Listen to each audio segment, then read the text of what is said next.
Hello, everyone. My name is Michael Arbin, and I'm joining you tonight on behalf of Stand Up Now Australia as guest host for this discussion on the proposed ASIO Amendment Bill number 2, 2025. Over recent weeks, many Australians have contacted Stand Up expressing concern about the scope of this legislation, what it changes, and what it could mean for long-term civil liberties, transparency, and democratic oversight in Australia. Tonight, it's not about fear and it's not about political tribalism. It's about understanding what is actually being proposed, why these powers were originally introduced as temporary measures, and what it means when extraordinary powers become permanent features of our law. We're very fortunate tonight to be joined by Robbie Barwick from the Australian Citizens Party, who has spent many years analysing surveillance legislation, national security frameworks, and the broader expansion of executive power and secrecy laws in Australia. Our goal tonight is pretty simple. It's to have a calm, factual and open discussion about this legislation and help Australians better understand the bill before the Senate comes to a vote, which could potentially happen next week or in a sitting coming up very soon. Thank you again for being here, Robbie, and thank you for joining us. Good to be here, Michael. Thanks very much. Important discussion, and I'm looking forward to it. Excellent. I'm looking forward to learning a lot from you. Robbie, most Aussies probably haven't had the chance to read this bill. They've probably got a lot of better things to do than sit there reading ASIO amendment bills. But in plain language, can you explain sort of what the key things this bill changes in the current ASIO law? All right, so this bill takes the existing powers ASIO has, which are already extraordinary, and we can elaborate on that, and expands them so that they can be used for everything ASIO is concerned with, like it's in its remit. And we're talking about extraordinary interrogation powers now. So they're expanded for everything ASIO can do. Plus, they remove the sunset clause that has existed on these powers since they were originally passed in 2003. So that then they become permanent, and instead of Parliament automatically having to revisit them periodically to make sure that they're not being abused, it would take a future government to have to, or a future Parliament to have to make a big issue about, oh, we think something's gone awry here, etc. Right? So the sunset clause becomes a useful check. And that gets taken away. And given that, Michael, ASIO is a secret intelligence organization, these powers that we're talking about are police powers. By definition, when they were enacted in 2003, they turned ASIO into a secret police, which hadn't existed before. Up until that point, ASIO was purely an intelligence gathering organization, and any policing was done by actual police forces that they passed the intelligence onto. So given that is what happened, these powers, when they were originally enacted, turned ASIO into a secret police. By removing the sunset clause, that becomes a permanent part of the security apparatus in Australia. We have a permanent secret police. Robbie, these laws were introduced on the back of 9/11, along with many other measures in terms of security right around the world. At the time when they passed, is it correct to say that they only passed because they included a sunset clause provision? That was sort of what was seen as the measure of limiting the power, meaning that one day these powers would end when there wasn't a pressing need for extra powers to be granted to ASIO. Yes, that is correct. Let me draw an analogy. Right now, the fact we're having this discussion is the equivalent of us saying to our fellow Australians, you know that frog in the boiling water analogy, you're the frog and the water is at 90 degrees. Because what people don't appreciate, when these powers were originally put up in 2002 in the ASIO bill, then these were the single most controversial things ever put through the Australian Parliament. They were so controversial, it took 15 months of intense debate to get them to pass. And they had even the government, the Howard government's own inquiry headed by David Jull, Liberal MP David Jull, his report said these powers have the potential to erode Australia's democracy. That's a quote from his report. Simon Crean, the opposition leader, accused the Howard government of establishing a police state. And of course, people may have heard this part. Probably the strongest voice and speech against these powers back in 2003 came from the member for Grayndler, who went into the chamber and quoted Hermann Goering, the Nazi Reichsmarshal, in relation to these powers, and essentially likened them to the Nazis. That's how they were. That's how extreme the debate got in Parliament at the time. And of course, the member for Grayndler is Anthony Albanese, who is now the one pushing this bill that we're talking about now. That's what he said 23 years ago. So Labor took a position at the time that they were not going to legislate this. Now, my party, the Citizens Party, we played a very important role back then. We did then what we're going to encourage people to do tonight, Michael. We set up a phone bank. We got volunteers from our party all around Australia to come to our office in Melbourne. We didn't just call members of parliament, we called organisations and got them to call members of parliament. We bombarded senators, and because Labor was in opposition, it was Labor senators, and we bombarded them with calls objecting to the nature of these powers. And that's actually why Labor shifted their position.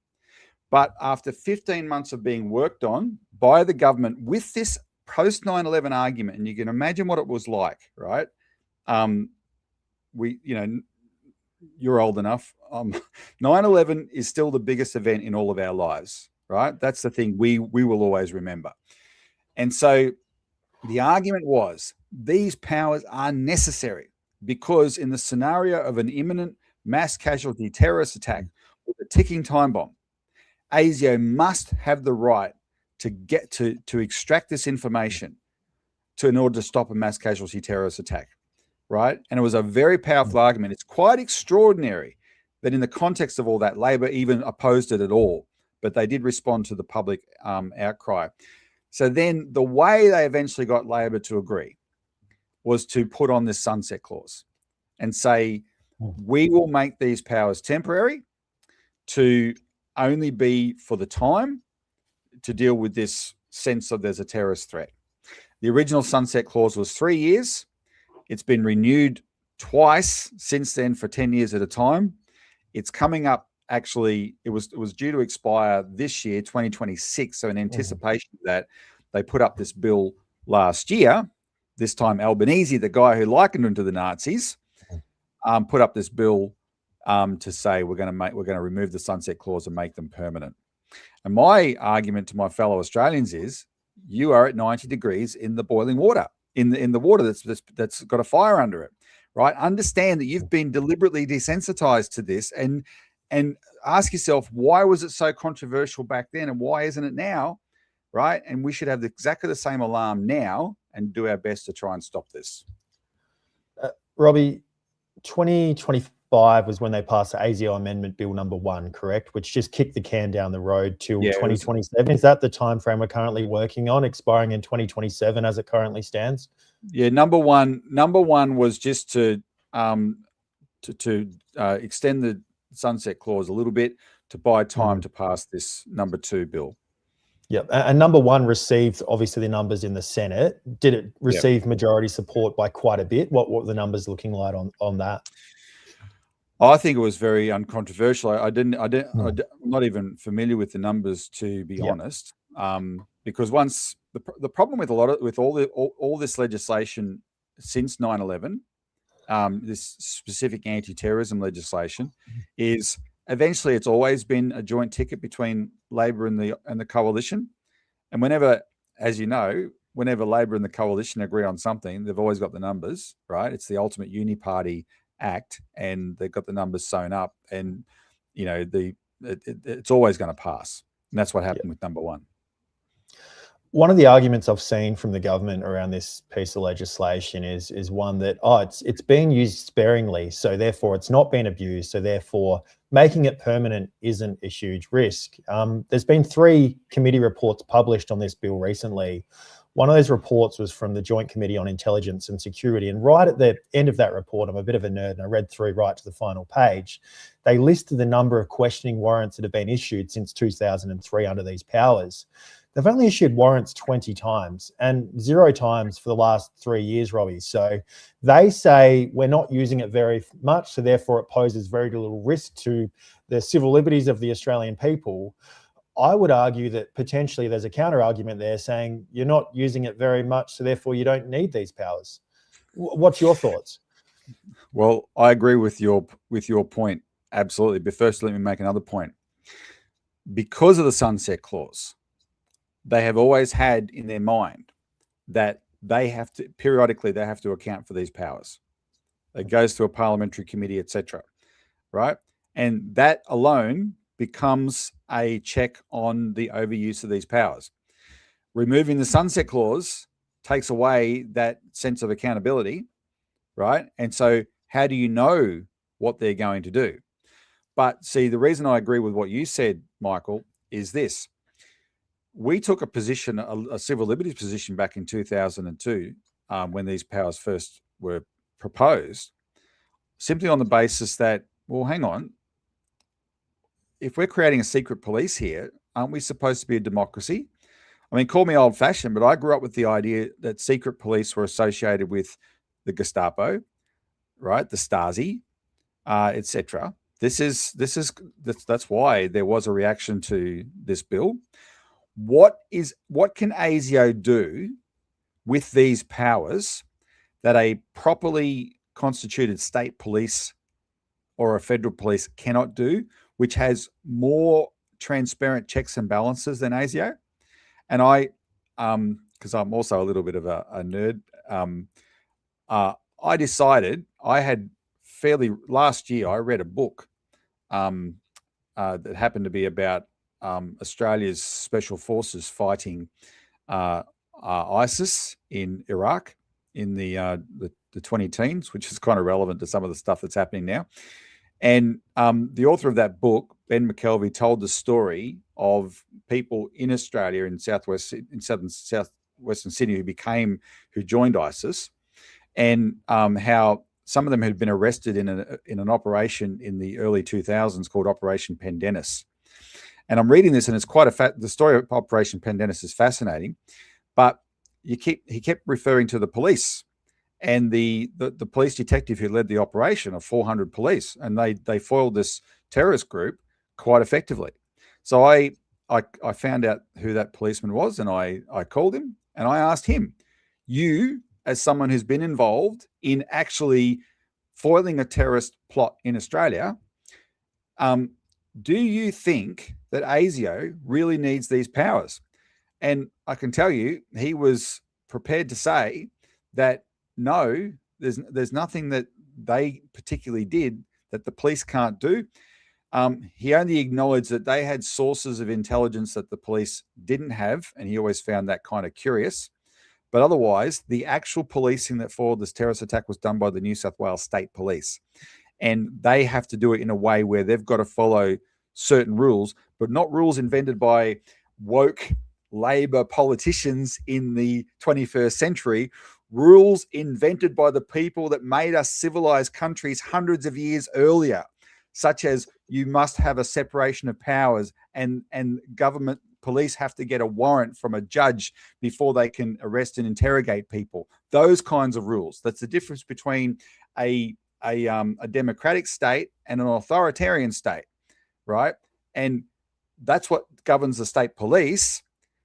And they were very effective in foiling, in prosecuting Operation Pendennis and foiling terrorist attacks. My argument is they could still do that, because we've got to uphold the principle that much wiser men than us come up with centuries ago to constrain government power so that governments can't overreach. Excellent summary there, Robbie. You talked about the separation of powers. So I'll just jump to what is the Attorney General's role here, and who is the Attorney General? Can you expand on what their role is? Many people would be surprised to learn that they're also a politician. What is their role, and how could we improve this legislation? Not that we are intending to improve it, but how could it be improved to ensure true separation of powers throughout this process? Well, you've got the Law Council of Australia from the beginning, for a quarter of a century, has worked very hard to try and improve this legislation. Political parties like mine have worked very hard to defeat it and get rid of it. But organisations like the Law Council, they're not political activists as such, and they would prefer this kind of legislation did not exist. They understand the dangers of it. So what they do is make recommendations to say, well, look, at least do this, at least do that. And one of their recommendations, like a lot of people would be happy if they at least kept the sunset clause. But another one is this powers of the Attorney General, because, think about it. Why do the separation of powers exist? Well, Civics 101, there's 3 branches of government. We're all taught, or we should have been all taught. The executive, which is the cabinet. In America, theirs is separate, right? So Donald Trump and the presidency is separate, right? But ours is part of the legislature, so it's this cabinet thing. But that's the executive, and it's accountable to Parliament. So the second one is the legislature, right, which we the people represent. Technically, in Australia, the executive is the Crown, right? But they have an executive council called the Cabinet, and the third one is the judiciary, right? And these are equal but separate branches of government. And so when the judiciary has real power and it's supposed to have real power. So when there's a requirement that you have to get a warrant from a judge, there's a really good reason for that. Who remembers? Who's had recent experience of how police can abuse their powers? Does that ring a bell to anybody in Australia? Did we become familiar with that phenomenon in recent years? Police can abuse their powers, right? And so it's a basic thing. And it's not, if you think about it, it's not that onerous. Police tend to find out, they know the judges, right? So even if they're in a hurry, there's always a judge they can call and say, I need you to give me a warrant. And if that policeman has good standing, right, and has a good reputation, and the judge knows him and has confidence in what he's saying, it's not an onerous process to require a warrant from a judge. The Attorney General is a politician. In this case, it's Michelle Bullock. Sorry, I've been ranting on about the Reserve Bank all day. The other Michelle Rowland, is the Attorney General, and she is in the Albanese cabinet, so she is a politician. And the ASIO is an agency that is under the executive authority of the government, though it's supposed to, etc. But it comes under the Attorney General's department. Yeah. And this is if ASIO decides to abuse its power as a secret police on behalf of the government, they only need a warrant approved by the government to do it, right? And that's why the separation of powers is so important, and why this particular instrument in this bill is so dangerous potentially, right? So you can't say, well, it hasn't been abused before, therefore it never will. That's always the problem with these kinds of laws. We were talking before we started about the mis and disinformation bill, right? And one of the arguments that even convinced the people who initially supported that was there's a difference between the sort of like the zeitgeist now and what the standards of society are. You cannot predict what the future will be, and if you introduce bills that empower the government to censor, etc., you sometime in the future a government may come to power that actually does those things. Right. And so, this is this means there's no basic protection. That initial hurdle that police have to be, or in this case, ASIO have to be aware of, that they've got to present a claim to a certain standard before they can get this authorization. Going to a court as opposed to going to the person who wrote the law that gave them the power to approve your request is a much higher bar. I would say. Yeah. I agree. And can I tell you, I have one other criticism about it. There was a time when the Attorney General of Australia raided ASIO. This was back in 1973 under the Whitlam government. The Attorney General's name was Lionel Murphy. He raided ASIO because his government was suspicious of ASIO. I'm very familiar with how Parliament works nowadays, Michael. I know a lot about the history of ASIO, etc. I look at the Parliament today and I don't see any skepticism of ASIO. I see two chambers full of people that hang on every word that ASIO says and claims, even though it's a secret intelligence organization, and they have got no way of knowing if ASIO is telling the truth. And hey, forgive me for being skeptical, but at around the same time we were fighting these powers, intelligence organizations later on were proved to be cooking up lies that saw us go to war in Iraq based on actual lies invented by intelligence. They call it failed intelligence. No, it was, you know who the first guy to call it a lie was, an outright lie? Donald Trump in 2016 in the presidential election campaign. And our agency was involved in that, cooking that intelligence. I don't trust them at all. The only politician I've ever seen in recent times express skepticism about ASIO was Matt Canavan, the now leader of the Nationals, when the hate crimes bill almost didn't pass in January, and they blamed it on Matt leading the revolt in the National Party. And he was on 7:30 report, and David Spears said to him, "Don't you trust ASIO?" Matt said, "No, I don't." And I thought, finally, a politician who is skeptical about ASIO, because what I see in Parliament is these people all just accepting what ASIO says, because they regard that they don't have the kind of historical knowledge or anything that I have, right, about this. And that is really dangerous. So if the Attorney General is one of them. So if Mike Burgess says, "Give us a warrant," she'll say, "Yes, sir."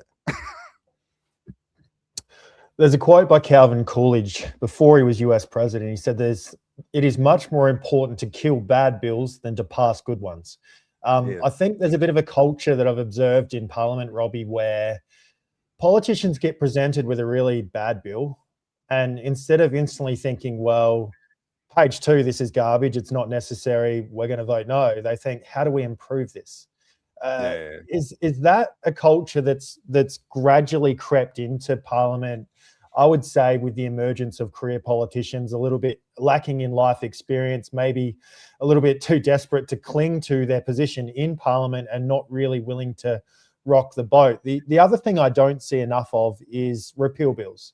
We're always adding layer upon legislation. This is an example. It's like, what did Friedman say? Nothing's more permanent than a temporary government program. This one's taken 20 years to become permanent, but it's almost like that once something becomes law, they're too scared to walk away from it and liberate the people in any way. Just some comments on those perspectives. Yeah, I actually wouldn't really know why that culture exists per se. I suspect you're right about the career politician stuff, because it has become a real drag on the way Parliament's supposed to work, right? Both major, and it's why the public's turning against both major parties. They're incapable of changing because everyone in there is a product of that career politician machine on both sides, right? You know, Labor's politicians come through the union movement and then advisors, and Liberals get them through, I don't know, Young Liberals or whatever, and then the same path after that. It's the advisors, and they're all institutionalized before they become members of Parliament, right? And you don't have, where are the mavericks anymore in Parliament, right? People who are genuine mavericks. And there was one maverick I remember was Iron Bar Tucky, Wilson Tucky, and he was such a maverick. He gave us good advice years ago. Not that he was a particular friend of ours, but he once said, "Look, politicians don't read letters; they count them." And we took that to heart and actually understood, like, it's not about one person writing a letter or making a phone call to be persuasive. It's flooding them, and really flooding them, and we've made that work quite successfully. So yeah, but that is the problem. That no one wants to repeal laws. And so there are some laws on the statute book in Australia that are absolutely enormous. The Corporations Act in Australia, we have a good candidate in New South Wales there, Andy Schmulo, Professor of Law at the University of Wollongong. He points out that the Corporations Act in Australia is bigger than the entire corpus of parliamentary law in Sweden or something. Right, just one act of the Australian Parliament, and I think the Tax Act is like the biggest thing ever. Everything just keeps getting added to it. No one wants to repeal. We tried to take that approach with this ASIO power back in 2002 as part of our campaign. Then our organisation raised the money, $30,000 at the time, to take out a full page ad in the Australian newspaper. We had about anyway, hundreds and hundreds of leaders, community leaders, former politicians, trade union leaders, local councillors, etc., add their names to the statement. And the headline was, "End them, don't amend them." Right? That was the message. Don't try and improve this. These are terrible laws. And just indulge me for a second. Just understand, because the ASIO bill was one bill in a suite of 7 that John Howard unveiled immediately after 9/11. And the first bill itself was just as bad as the ASIO bill, because it created this new crime called terrorism. And that might seem normal now, Michael, but the problem is all terrorism involves existing crimes, right? It involves murder, it involves arson, it involves whatever. Right? They're all existing crimes. They created a new crime that they could define. And the original definition that they came up with for terrorism was so broad, it could apply to a nurse on a union picket line. Like, constitutional experts said, what on earth is this? Now, the people who drafted these bills, they're not dummies. They're legal minds who draft these bills, right? They knew what they were doing. It was a huge fight to get that amended, at least to come up with a slightly more restrictive definition of terrorism. But even so, it's an incredibly broad definition of terrorism already that's on our books, thanks to that law. And then, of course, that's what ASIO gets to enforce with these powers. And yeah, we said, look, right from the beginning, the whole foundation of this is wrong, right? There is nothing that a terrorist, there is nothing to stop the existing police with the existing powers and existing laws to fight terrorism. If you want to do something, give them more resources, right? Create more police. No, they went down this path. And now what started off as 7 laws, 7 bills immediately after 9/11, is now more than 100 laws on the federal statute books of these type in the name of counterterrorism. And those that you can't define as a terrorist now could potentially be defined as a hate group, because that's like half a terrorist, isn't it? Something like that. Yeah, so well, that's it's going even further and further now beyond that definition of terrorist.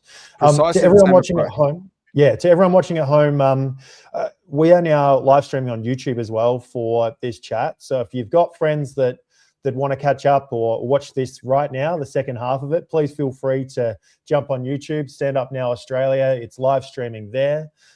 You'll all receive a recording of tonight's chat via email tomorrow, along with the ASIO Top 10 downloadable, which is essentially a conversation starter on the top 10 points of this bill, which is currently sitting before the Senate.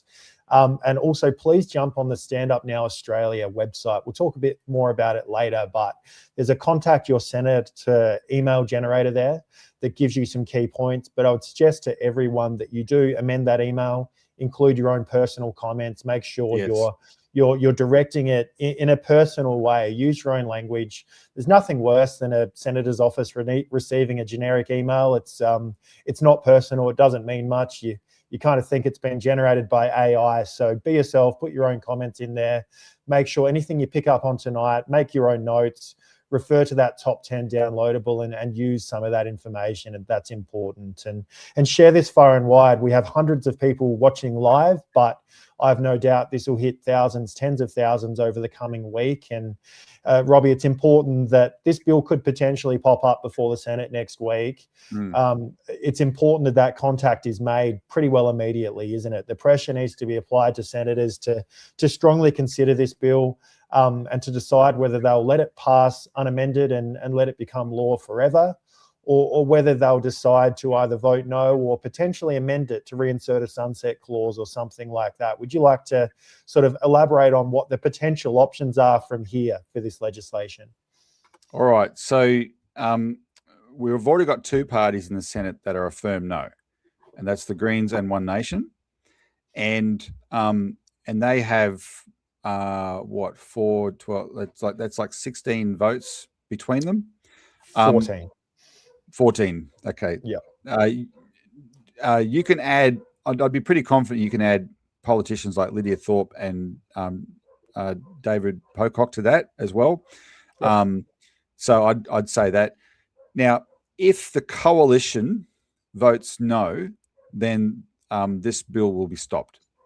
Now, that's a big deal because the coalition split back in January precisely so that the establishment could rally around this terrible hate bill, right, and make sure it got through. Now, that's an insight into how committed these establishment parties are to these types of powers. They even split over it. The Nationals got their act together for once and said, no, we don't want to vote for this. They actually bothered. I have a theory, Michael, because Anthony Albanese tried to ram through a bill in a week and then eventually in a day. For the first time, these politicians bothered to pay attention to, well, what's actually in this thing, right? And realize that what they were voting for. But I can tell you what they were voting for is no different than the things that they've just rubber stamped for years, right? But they bothered to read it for the first time and realize, well, hang on, we believe in free speech, etc. So, but the establishment prevailed because the Liberals said, no, we're going to vote for it anyway, right? Because that's the uniparty action. So that's a big deal to think we can stop it. But what we can do, I'm sure, if we generate a big enough debate, we have the potential to at least get this amended and maybe save the sunset clause. What you should be doing, though, is demand they vote against it, right? Because there's no, we can give you a bit more detail on how it would work. But when you see it, what I mean, there's no justification for what they're trying to do with these powers. But it's going to come down to the coalition. And so you can train your firepower on the coalition senators in your state, right? And what I suggest, I wholeheartedly echo what you just said, Michael, about put it in your own words. One of the secrets to our party's success in this over many years, we have never, ever, ever, despite repeated requests, provided form letters for our supporters to give to members of parliament, because we know they could see them straight away. And I say to people, I don't care how roughly worded your email is, right? How insecure you may feel in the way you're expressing it. They will get the message, because remember what Wilson Tuckey said, they don't read them, they count them, right? And if they're getting bombarded, and they'll pick up the theme, right? And they'll realize, there's a lot of concern out there. That's what gets their attention. What you could also do is get their phone number and give them a quick call and just say, did you get my email? You don't have to think that you're necessarily that qualified to argue the case. Just say, did you get my email? And just let their phones ring a lot as well, right? They'll realize, okay, there's a lot of feeling out there. And that's what, and if we do it enough, starting this evening, tomorrow, Monday, and calls have already been made, by the way. Lots of people have been making calls for a while now. Tuesday morning is when they have the caucus meetings in Parliament House. And what we want to generate is such an atmosphere that when the Liberals walk into, or the coalition walks into their party room meeting, and Alex Antic, the senator from South Australia, has already made a post saying he's going to vote against it, right? That they're forced to have a discussion in that party room that they otherwise would not have had. And if that discussion, and with people like Alex Antic making a contribution, already saying why he's going to vote against it, if that discussion, and so he's going to, if they don't vote against it, that means he's going to cross the floor on them again, right? Which he tends to do. But that might at least get them to say, okay, well, obviously, if we're not going to stop this, what can we throw the public at? And we might get at least an amendment out of it. But don't ask for an amendment. Ask for them to vote against this bill. The numbers in the Senate are 76 senators. Labor has 29, plus the Greens is 39. That's what they need to get a bill across the line. If they don't have the Greens, they're not going to get sufficient numbers from the crossbench. They need the coalition, right? So obviously Antic's already taken a strong classical Liberal position, I'd say, on this bill already. Sure. It's very important. Senator Babbitt's obviously going to vote against it as well. You've got One Nation, but really you only need 2 of those crossbench senators. You need the Libs and Nats, because you don't have sufficient numbers without them. That's how the Senate works. You need 50% plus 1. So this is one of those bills where they're going to have to see an opportunity to wedge Labor. Labor sitting on their own would be really embarrassing. We've seen them before with the Miss Dis. They ended up pulling the bill because they knew it wasn't going to be successful. So rather than being embarrassed, they just withdraw it from the notice paper because they know they don't have the numbers. So politics is really fiery at the moment. It's vicious. Numbers are floating around all over the place. So I wouldn't rule the Australian people out on this. And it's not really that ASIO poses a massive threat to you or I, Robbie. It's more the fact that we're entrenching in law long-term things that could potentially be abused that don't have reasonable safeguards and transparency around them. Would that be sort of a fair statement to say? Well, most people, that's the principle that we're talking. We're fighting for a principle here. But can I say, don't take your eyes off ASIO, because we didn't have an ASIO until 1949, and the way we got it is because MI5 came to Australia and said, "We want you to set up a branch of us in Australia." And the Australian Prime Minister at the time, Ben Chifley, said, "No way, we don't want a secret police here." That's what his reaction was. Our military already had an intelligence function. Our police had an intelligence function. The idea of a dedicated spy agency, right, intelligence agency, he was not interested in. He had to be there's a whole story there. He had to be sort of tricked into doing it. If you're going to have something like that, you need to have really effective oversight of ASIO. But we have a situation in the Australian Parliament where the committee that's the oversight committee of ASIO, Michael, Parliamentary Joint Committee on Intelligence and Security, is a closed shop between the parties of government, the Labor Party and the coalition. They will not allow any other party to be represented on that intelligence committee. Why? Especially because you might say, well, they're the majority of people in Parliament, but there's a member of Parliament in our Parliament at the moment who is a true intelligence professional. He happens to be an independent. It's Andrew Wilkie, the member for Clark, who is one of the only people to vote against this bill in the House. How do we know Andrew Wilkie? Because he was in the intelligence community at the time of the Iraq War when this ASIO bill was being debated. But because he saw how, for the first half of 2002, the Australian intelligence community said, we don't think Saddam Hussein is a threat at all. But then from about September 2002, they drastically changed their position to align with the Americans to support the war, which proved to be a disaster. Andrew Wilkie is the only person in the world to resign his position in intelligence agencies over that lie before it was proven. So you might disagree with some of his politics here and there. This is a man that when it comes to intelligence is a true professional and has integrity. He is not allowed on that committee to oversee ASIO, right? He's more qualified than all of them put together. What does that tell you? And then my concern, and that we have expressed as a party, is this. We are rewarding ASIO with enormous new powers just at a time when we have suffered the worst terrorist attack in our history by perpetrators known to ASIO, even though we gave ASIO these enormous powers precisely to stop that. Why are we, and nobody is talking about holding them accountable.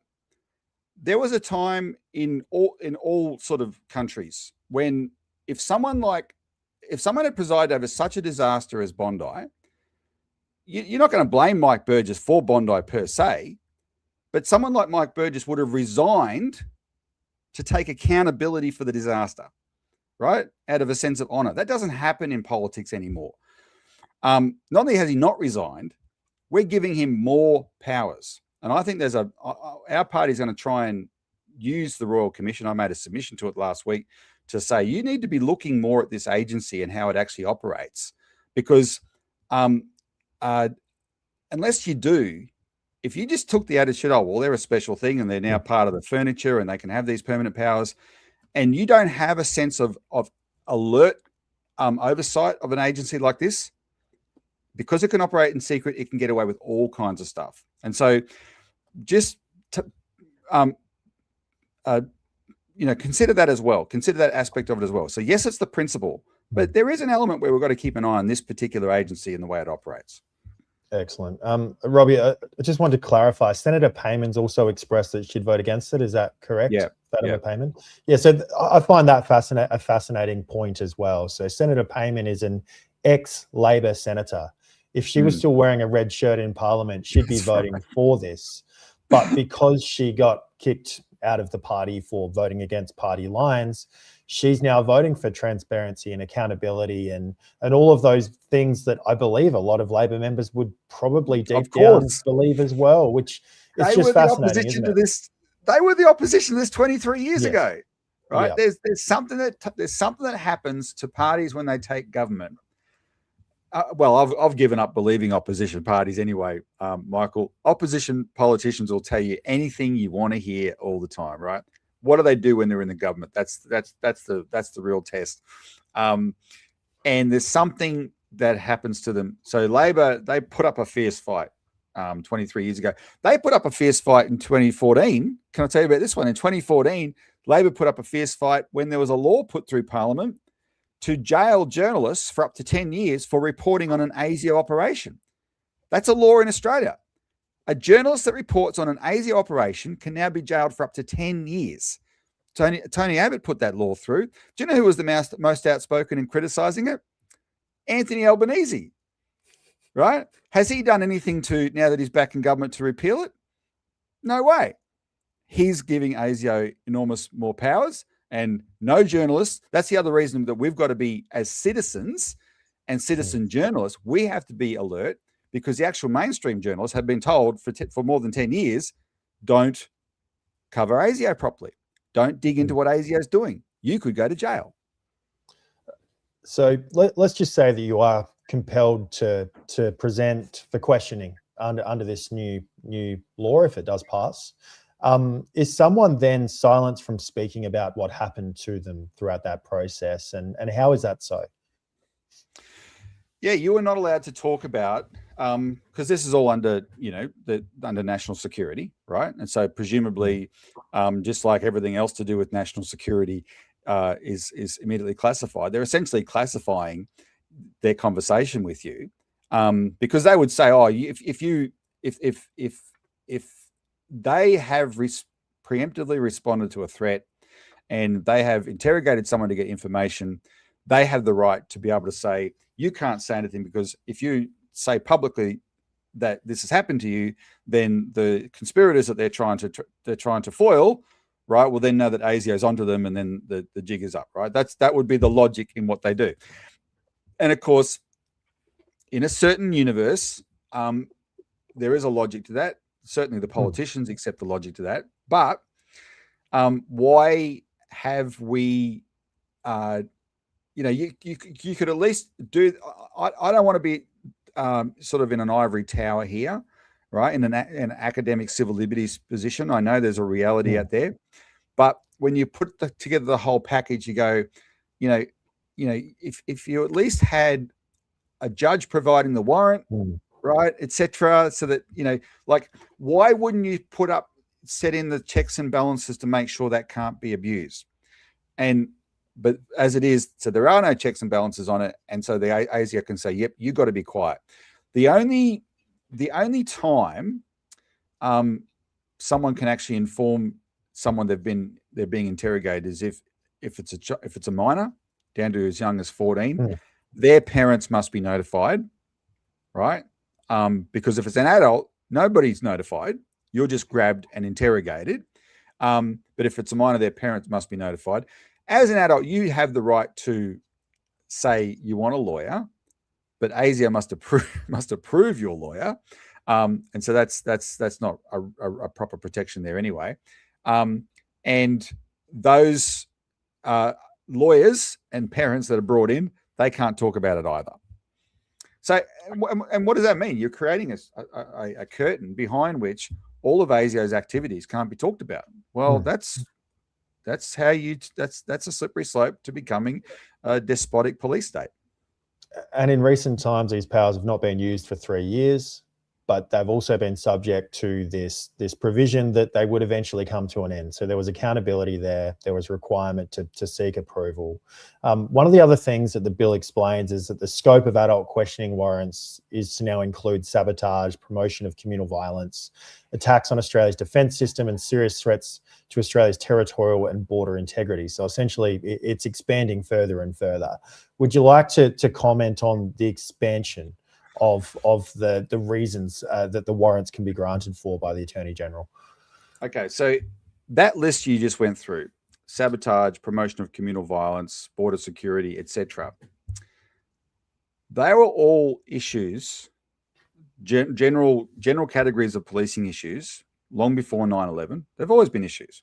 The other area that it can also that was changed in 2020, the first expansion of this beyond counterterrorism was to include counter-espionage and foreign interference, right?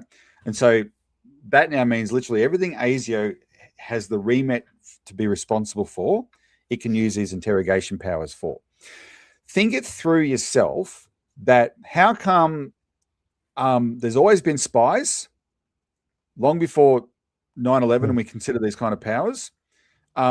Why did we never think you needed these kind of extraordinary interrogation powers then? There's always been the potential for sabotage. There's always been policing your borders, right? So the extreme scenario that was used after 9/11 was, there is a ticking time bomb. When it goes off, a lot of people are going to die. You must give us this information. That's what persuaded the Parliament in 2003. That scenario, the most extreme thing they can consider. That scenario in no way relates to espionage, foreign interference, sabotage, border security, any of those things. We have so desensitized our view of these powers that we're willing to say, oh, it's just a matter of course now. Interrogate who you want, how you want. You are now a permanent secret police. Australia, suck it up and get used to it. That's what. So it's not just the permanency of them.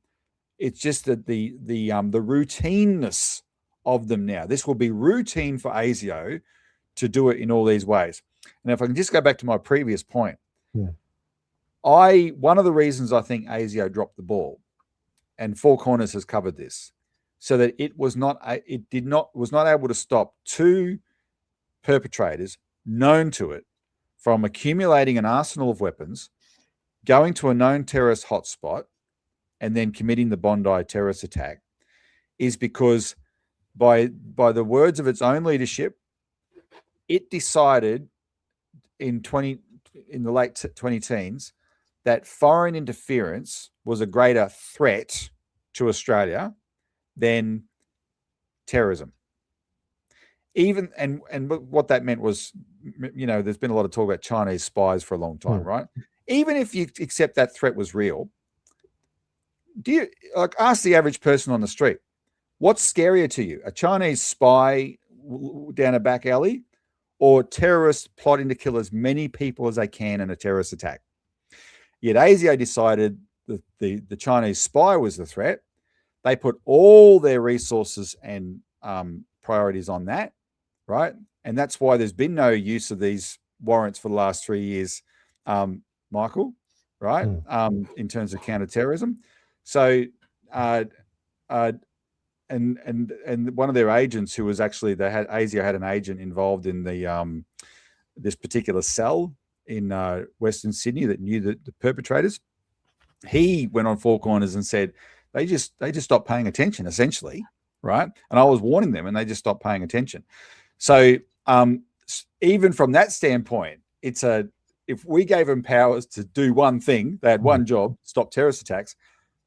Giving them these letting them apply these powers to literally everything they do becomes a massive distraction against that one job we gave it to them for, right? And with we can see that in the results with Bondi. To provide a bit more context to those number of warrants issued, I've just pulled it up again. So there was 3 in the first year, 11 in the second year, 1 in the third year. So that's 15 warrants in the first 3 years to 2006. since 2006, we've only had 5 Wow. warrants issued. That's 20 years, 5 warrants. So it's not obviously a power that's been used. No. It has been used very sparingly, or maybe it's not even overly necessary if they're not relying on these powers at this point in time. So it's just fascinating, sort of the mental arithmetic that the politicians will go through to justify entrenching a permanent power and expanding it when the existing power is barely even being used. It blows my mind. And look at the parliamentary resources that have been devoted to this bill as well. 3 inquiries. It's a lot of money, a lot of time for something that's just not even being used, that doesn't expire until 2027 anyway. It's I think there are the original, and go back to the original reaction of Parliament. They saw this was a total watering down of the legal principles that makes us different from authoritarian countries, and we should be really mindful of that. And I think that's the better argument is, are these necessary? The second argument is, well, they've used them sparingly, perhaps because there's a sunset clause and they've got to be accountable to them. But the better argument is, are they necessary at all? And then the next question is, if the powers expand slightly again this time and they extend indefinitely, will they come back and expand them again? Robbie, do you believe there is a real risk that the powers of ASIO continue to expand over time, because it just seems to be quite a pattern over the past 20, 25 years? Well, Michael, I'll ask the rhetorical question to you, but I want the audience to think of this through. Are we ever going to have a future without crises? Obviously not. How do politicians always respond in a crisis? Right? It's always the same. More powers, more powers, more powers. Of course, ASIO is going to get more powers. If we don't start holding them accountable, if they're not being held accountable for when they've failed with the powers that we've given them, and there's never a better time than now, right? And we're not holding them accountable. They're always going to be given more powers, and we'll wake up one day and its power over the Australian people will be ubiquitous, and it'll become the new normal, become normalized. And this is what you're trying to resist. And this is the red line right now, right? There's an opportunity right now to do something. We've tried very hard to get this kind of attention on these powers for decades.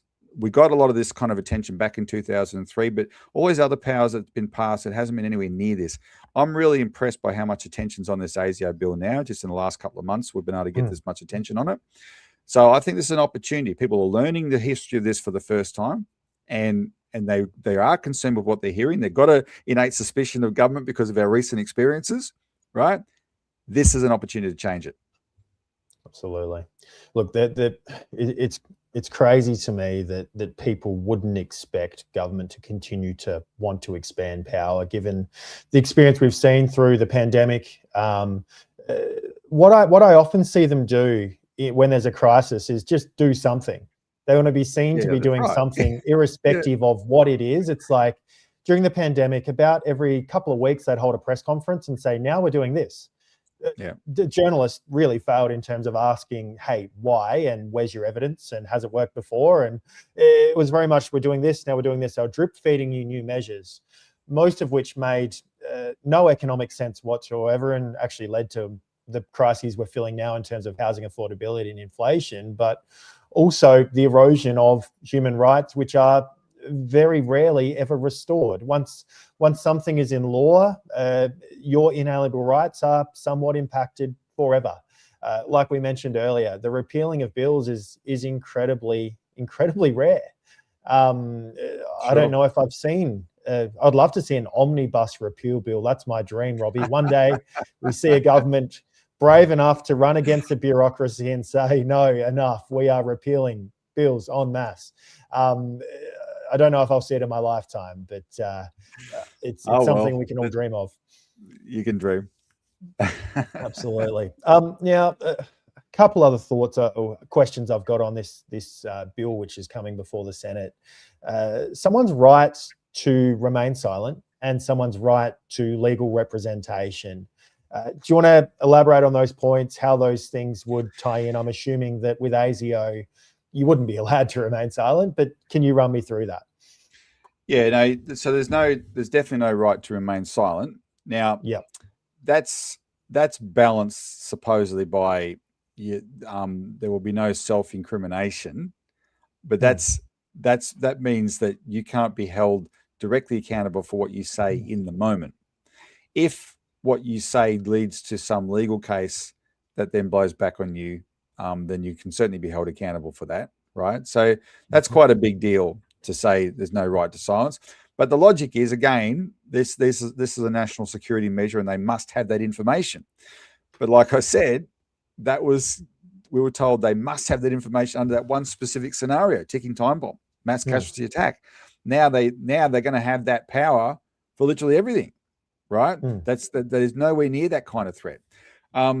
So that is definitely going down the slippery slope.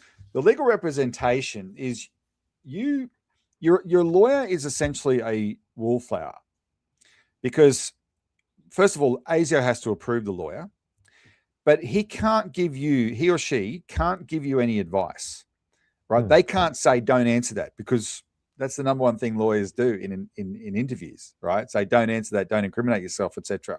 They can't do any of that.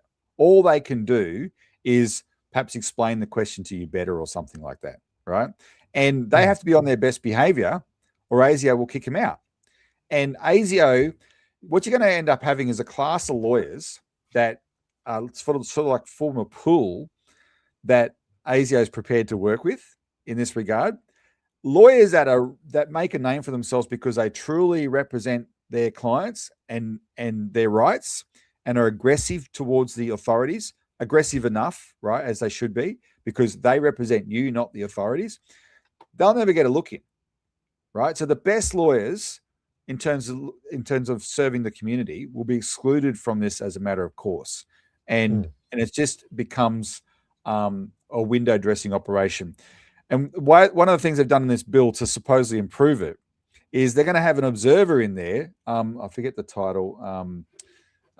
Not a distinguished person, something like that. It's a retired judge, isn't it? A prescribed retired authority. Judge. Yeah, exactly. A prescribed authority, a retired judge, right? Who's just there to observe, essentially. So what? He's a retired judge. He's got no power, right? It's just it purely is window dressing by the government. And when they have pushed back, I've seen a little bit of the messaging pushing back at the kind of information we've been circulating. They say, "Oh, we've added important protections." Well, that's what they're talking about. A retired judge will sit on this stuff. So what? That is not an actual protection in law, which is, we have. Why are we countries that say we're democracies and we're different from authoritarian countries? Because we are built on legal traditions that have drawn from other traditions. The British tradition in Australia, it's not just the British, it's the American tradition as well, where we have enshrined in law protections for our rights as people. And all of those have been abrogated in this national security class of legislation. And this one goes the furthest. And don't forget, there is one other safeguard, Robbie, which doesn't give me any peace at all. And it reads like this: introduce additional reporting requirements to ensure the Attorney General is made aware of any relevant information regarding conduct under a compulsory questioning warrant. The person that approved the warrant is made aware of the conduct of the warrant. That's not transparency. And the other point I think that people would be wondering is a questioning warrant is not a warrant for someone that's accused of a crime, correct? It's questioning someone that they believe might have some information or some connections, which could have some loose links to terrorism or one of those other different categories that are included in the scope now. Is that a correct reading of 100%. The draft?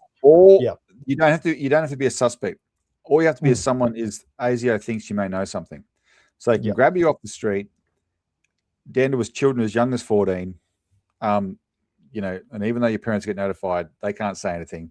And you can find yourself subjected to a 24-hour interrogation.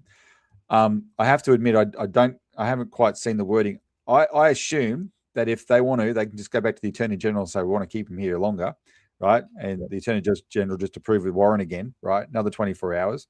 Because see, this, when they originally passed this law, it included, there was an interrogation warrant and a detention warrant.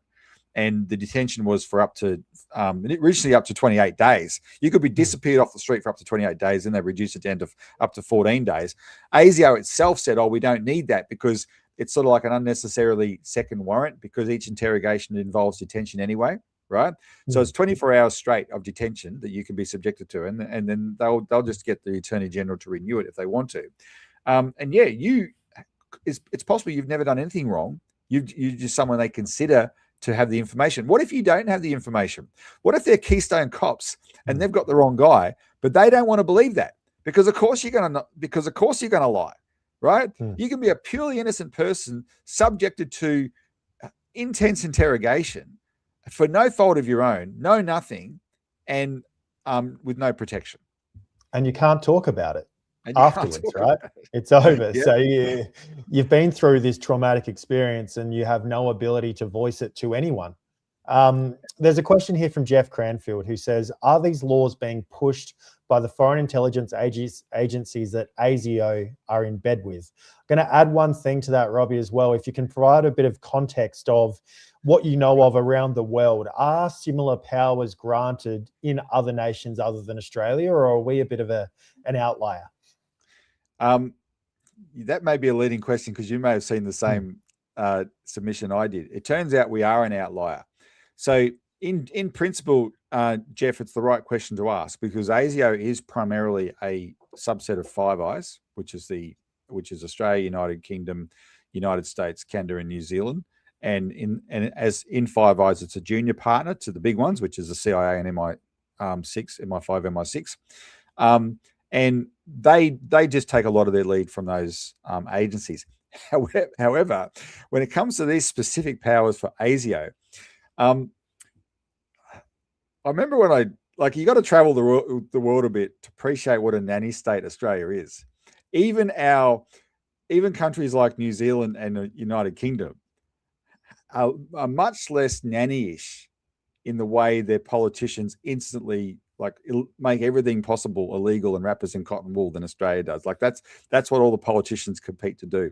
And I think some of that has influenced their approach to ASIO and just accepting their request for powers, because it turns out that you compare us to the United Kingdom, New Zealand, and Canada, ASIO is definitely the outlier. Those other agencies in those countries have proper oversight, whereas ASIO have none. They have separation of powers and require judicial warrants. ASIO doesn't, as we've discussed, right?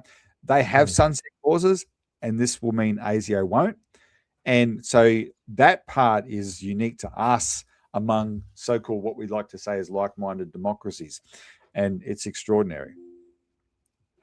One other question here from Rick Lewis. Does this clause/law, so I think he's talking about the bill before the Senate, have an effect on state police if they're reported to be responding under the guise of an anonymous terrorist report, or does it only impact ASIO? No, these are ASIO's powers. I would be much more comfortable if they were state police powers, because there's just a lot more scrutiny of state police. Just in general, ASIO doesn't get anywhere near the scrutiny. There's not an assumption of that everything has to be secret with state police, etc., which is with ASIO. There's an assumption that it's got to be secret. But no, these are just ASIO's powers. What happens now? You have these joint counterterrorism task forces between ASIO, AFP, and state police, and under the umbrella of those, because it involves ASIO, the activities of the state police when they're involved in a joint counterterrorism task force actually do become much more secret because of the involvement of ASIO. So in a sense, it does. It has a spillover effect there, but only indirectly. The powers we're talking about in this bill only relates to ASIO. But their activities will, if they involve state police, there will be some spillover there, but not in the form of more powers for the state police. Yep. ASIO powers that they've not been using for a few years, but who knows what they're going to do into the future, right? So, Robbie, I know you've got a petition running on your website that you'd like people to sign.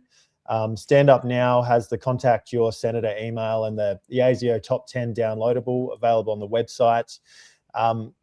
I guess just to give you the floor to sort of somewhat summarize what we've been through, but also give people some direction as to what to do from now. That you've obviously got to reach out to your senators and apply some pressure, send some emails. I would suggest people to pick up the phone, ring the senator's office, make sure they're aware that this is an issue that you'll be focusing on. Jim Chalmers is going to be trying to pull a few tricks with his numbers next week, and the focus will be on the budget.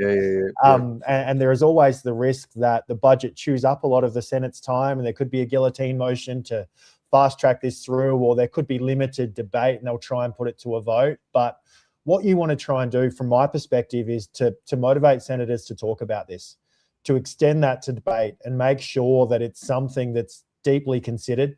There is an awful lot of reports to read. There's a lot of issues with this legislation. It should be amended, it should be fixed, or it should be voted against, really. It's something they should be focusing on. What do you think, Robbie? What's your advice to people? Look, just focus on the fact that these powers were the single most controversial thing ever enacted by the Australian Parliament when they were put up back in 2002. To take 15 months to pass and then only pass after many fiery debates after a sunset clause was put in, tells you how extreme they were and considered at the time.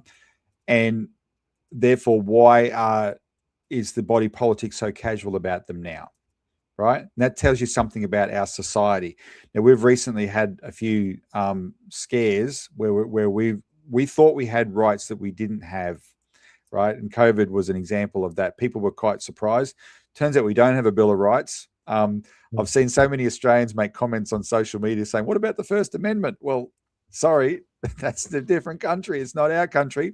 We don't have a Bill of Rights. The Americans got a Bill of Rights and put in their constitution. And the reason why is go and read the Declaration of Independence, where they list the abuses of power of the king, which is why they had a revolution. And those abuses of power were genuine overreach by the executive authority on the American colonists, and they said enough. That's what drove them to revolution. So when they started their own country and they enacted a constitution, they put in a Bill of Rights to make sure that they were protected from that again.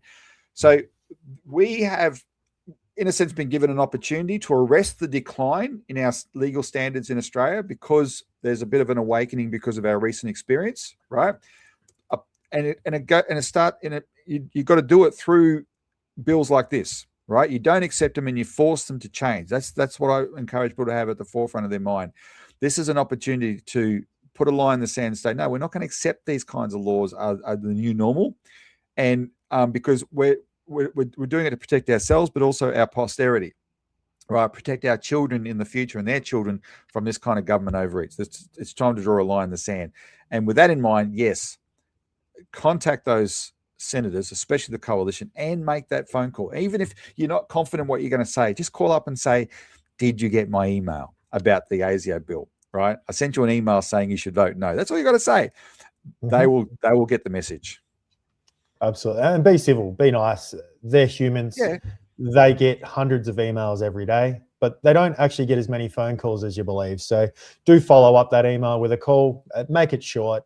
You don't need to speak to the senator, but the staff will pass the message on. If they keep getting calls about this ASIO bill, what is that? We better have a look at it. And as soon as you look at it, you read page 1, you're like, oh, I don't know, maybe that's not right. So you just want them to read it. You want them to think deeply about it. And just remember, there is a lot of political capital in this issue. Considering the history of Anthony Albanese, our Prime Minister, on this very issue, having now sitting on the other side of the fence, I think that's enormous, and we shouldn't underestimate how powerful that can possibly be in changing the course of the next week. I know there's only, a few hundred people watching live tonight, but this webinar will get shared massively over the next week. Robbie's content will get shared massively. And it's on everyone who's watching tonight to participate in that sharing of information. But most importantly, moving from outrage, you shouldn't be outraged, you should be somewhat concerned, but moving from that concern to action. Too few people move to that step of action. And I think that's really important. Robbie, thank you once again for joining us tonight. We don't want to go on forever, so we'll wrap up proceedings. So thank you for the work you do. Thank you to the Citizens Party. Thank you for that in-depth but layman's explanation of what can be quite difficult legislation with ASIO. And just a reminder to everyone who's watching, please share the YouTube video, engage with Stand Up Now Australia. You'll get an email tomorrow with a recording and a few steps to what to do now. So thank you very much for tuning in, and I wish you all the best. Thanks, Michael.